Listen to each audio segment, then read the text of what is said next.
ಎಲ್ಲ ಬಿಪ್ಸ್ ಪಾಲಕ ಪೋಷಕರಿಗೂ ಹಾಗೂ ಮುದ್ದು ವಿದ್ಯಾರ್ಥಿಗಳಿಗೂ ನಿಮ್ಮಯ ನೆಚ್ಚಿನ ಶಿಕ್ಷಕಿಯಾದಂತಹ ರೇಖಾ ದೇಸಾಯಿ ಮಾಡುವ ನಮಸ್ಕಾರಗಳು. ಎಲ್ಲರೂ ಈ ಒಂದು ಬೇಸಿಗೆ ರಜೆಯನ್ನು ತುಂಬ ಖುಷಿಯಿಂದ ಕಳೀತಾ ಇದ್ದೀರಾ ಅಂತ ಭಾವಿಸುತ್ತಾ, ನಾನು ನಿಮಗೆ ಈ ವಿಡಿಯೋ ಮುಖೇನ 10ನೇ ತರಗತಿಯ ವಿದ್ಯಾರ್ಥಿಗಳಿಗೆ ವಿಜ್ಞಾನ ವಿಷಯದಲ್ಲಿ ಹೆಚ್ಚು ಅಂಕಗಳನ್ನು ಗಳಿಸುವುದು ಹೇಗೆ ಎಂಬುದನ್ನು ಹೇಳಲು ಬಂದಿದ್ದೇನೆ. ಯಾವುದೇ ಒಂದು ವಿಷಯವೇ ಇರಲಿ ಅಥವಾ ಯಾವುದೇ ಒಂದು ಸ್ಕೋರ್ ನಾವು ಯಾವುದೇ ವಿಷಯದಲ್ಲಿ ಸ್ಕೋರ್ ಮಾಡಬೇಕಾಗಿತ್ತು ಅಂತಂದ್ರೆ ಇಲ್ಲಿ ಶಿಕ್ಷಕರ ಪಾತ್ರ, ವಿದ್ಯಾರ್ಥಿಗಳ ಪಾತ್ರ ಹಾಗೂ ಪಾಲಕರ ಪಾತ್ರ ಅತಿ ಮುಖ್ಯವಾಗಿರುತ್ತೆ. ನಮಗೆಲ್ಲರಿಗೂ ಗೊತ್ತಿರುವಾಗೆ ತ್ರಿಕೋನ ಸರಣಿ ಅಂತ ನಾವು ಇದನ್ನು ಕರಿತಾ ಇದ್ದೀವಿ. ಈ ತ್ರಿಕೋನ ಸರಣಿಯಲ್ಲಿ ಬಹು ಮುಖ್ಯವಾಗಿರ್ತಕ್ಕಂಥ ವ್ಯಕ್ತಿ ಯಾರು ಅಂತಂದ್ರೆ ವಿದ್ಯಾರ್ಥಿ. ಇವತ್ತು ನಾನು ಈ ಒಂದು ವಿಡಿಯೋ ಮುಖೇನ ವಿದ್ಯಾರ್ಥಿಗಳ ಪಾತ್ರ ಏನು ಅಂತ ಹೇಳಲು ಇಚ್ಛೆ ಪಡ್ತೀನಿ. ವಿದ್ಯಾರ್ಥಿಗಳಾಗಿ ನಾವು ಮೊದಲು ಏನು ಮಾಡಬೇಕು?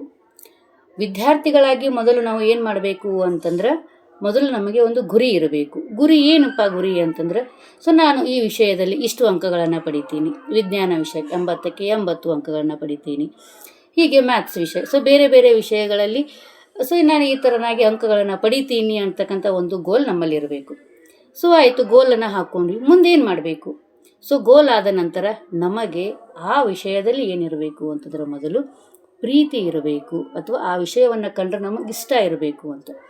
ಇವಾಗ ನಾನು 80ಕ್ಕೆ 80 ತಗೋತೀನಿ ವಿಜ್ಞಾನ ವಿಷಯದಲ್ಲಿ ಅಂತ ಅಂದ್ಕೊಂಡೆ, ಆದರೆ ವಿಜ್ಞಾನ ಅಂದರೆ ನನಗೆ ಆಗಂಗಿಲ್ಲ ಅಂತಂದಾಗ ನಾವು 80ಕ್ಕೆ 80 ಅಂಕಗಳನ್ನ ತೊಗೊಳಕ್ಕೆ ಇಷ್ಟ ಆಗಂಗಿಲ್ಲ. ಹಾಗಾದರೆ ಏನು ಮಾಡಬೇಕು? ಫಸ್ಟ್ ವಿಷಯವನ್ನು ನಾವು ಪ್ರೀತಿ ಮಾಡಬೇಕು ಅಂತ. ವಿಷಯವನ್ನು ಪ್ರೀತಿಸಿದ ನಂತರ ನಮಗಲ್ಲಿ ಏನಾಗ್ತೈತಿ ಅಂತಂದ್ರೆ, ಅಲ್ಲಿ ಇರ್ತಕ್ಕಂಥ ವಿಷಯಗಳು ತುಂಬ ಈಸಿ ಅನ್ಸಕ್ಕೆ ಸ್ಟಾರ್ಟ್ ಆಗ್ತವೆ. ಈಗ ನಮಗೆ ಟಫ್ ಅಂತಂದ್ರೆ ಮ್ಯಾಥ್ಸು, ಸೈನ್ಸು ಟಫ್ ಅಂತ ಹೇಳ್ತೀವಿ.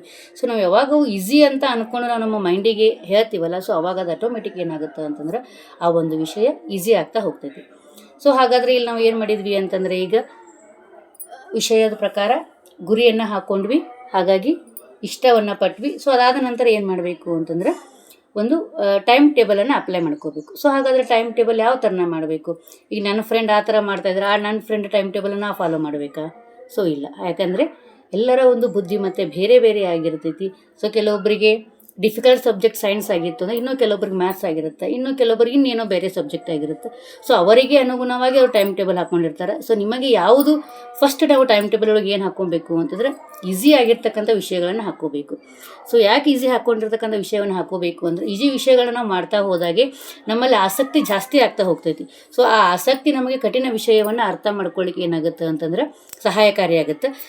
ನಿಮ್ಮ ಆಸಕ್ತಿಗಳಿಗೆ ಅನುಗುಣವಾಗಿ ನೀವೇನು ಮಾಡಿರಿ ಅಂತಂದ್ರೆ ವೇಳಾಪಟ್ಟಿಯನ್ನು ಹಾಕ್ಕೊಳ್ರಿ. ಆ ವೇಳಾಪಟ್ಟಿಗೆ ಅನುಗುಣವಾಗಿ ನೀವು ಅಭ್ಯಾಸವನ್ನು ಮಾಡಬೇಕು.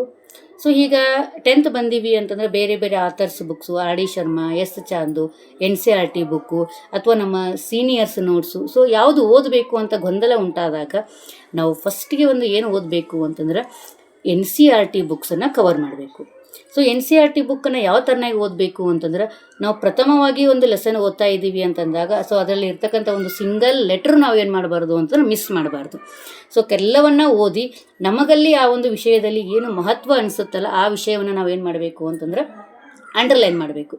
ಅಂಡರ್ಲೈನ್ ಆದ ನಂತರ ಆ ಒಂದು ವಿಷಯ ಕಂಪ್ಲೀಟಾಗಿ ಒಂದು ಲೆಸನ್ ಓದಿದಾದ ನಂತರ ನಾವು ಏನು ಮಾಡಬೇಕು ಅಂತಂದ್ರೆ ಅಲ್ಲಿ ಆ ಒಂದು ವಿಷಯದ ನಂತರ ನೀವು ಏನು ಮಾರ್ಕ್ ಮಾಡಿರ್ತೀವಲ್ಲ ಆ ಒಂದು ಕೀವರ್ಡ್ಸ್ಗಳನ್ನು ಬಳಸ್ಕೊಂಡು ಒಂದು ಮೈಂಡ್ ಮ್ಯಾಪನ್ನು ಹಾಕ್ಕೋಬೇಕು.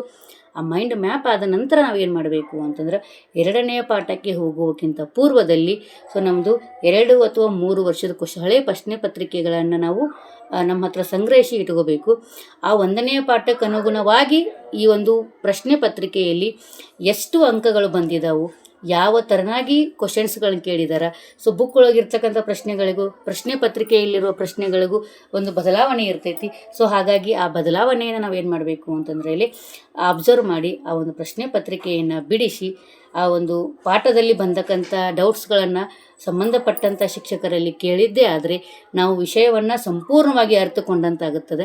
ವಿಷಯವನ್ನು ಅರ್ಥಕೊಂಡಾಗ ವಿಷಯದ ಬಗ್ಗೆ ನಮ್ಮಲ್ಲಿ ಕಾನ್ಫಿಡೆಂಟ್ ಬಂದಾಗ ಅಂಕಗಳು ನಮ್ಮ ಹಿಂದೆ ತಾವೇ ಬರ್ತಾವು ಅಂತ ಹೇಳ್ತಾ ಯಶಸ್ಸು ನಿಮ್ಮ ಕೈಯಲ್ಲೇ ಇರುತ್ತೆ. ಅದಕ್ಕೆ ಒಂದು ಸ್ವಲ್ಪ ಪರಿಶ್ರಮದ ಅವಶ್ಯಕತೆ ಇದೆ.